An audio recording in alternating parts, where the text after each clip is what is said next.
നല്ലൊരു സ്പെഷ്യൽ മസാലയിൽ ഒരു ചിക്കൻ പരട്ട ഉണ്ടാക്കി നോക്കിയാലോ, അടിപൊളി ടേസ്റ്റ് ആട്ടാ. അതിന് വേണ്ടി ആദ്യം നമ്മളൊരു മസാല ഉണ്ടാക്കിയെടുക്കണം. ചെറിയ ജീരകം, പെരുംജീരകം, മല്ലി, ഗ്രാമ്പു, പട്ട, ഏലം, കുരുമുളക് ഇതെല്ലാം കൂടി വറുത്ത് പൊടിച്ചിട്ട് അവിടെ മാറ്റി വെക്കണം കേട്ടോ. എന്നിട്ട് ചട്ടി ചൂടായി വരുമ്പോഴേക്ക് വെളിച്ചെണ്ണ ഒഴിച്ച് കൊടുക്കുക.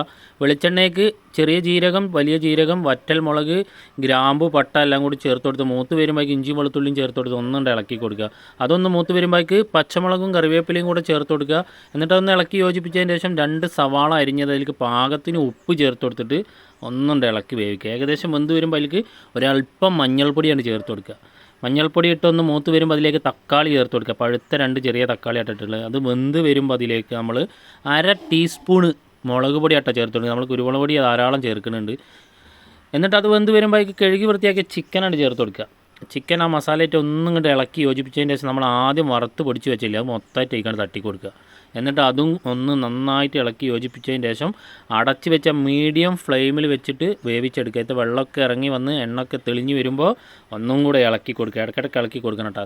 ചിക്കൻ നന്നായിട്ട് വെന്തതിന് ശേഷം 1 കപ്പ് തേങ്ങാപ്പാൽ അങ്ങോട്ട് ഒഴിച്ചു കൊടുക്കുക, ഇളക്കി യോജിപ്പിക്കുക. പിന്നെ അധികം തിളക്കാനും വേവിക്കാനും നിൽക്കരുത് കേട്ടോ. തേങ്ങാപ്പാൽ ഒഴിച്ചാൽ പിന്നെ കഴിഞ്ഞ്.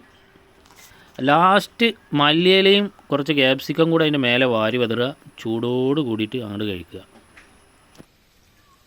എങ്ങനെയുണ്ട്? സൂപ്പർ, അടിപൊളിയാ? അടിപൊളി.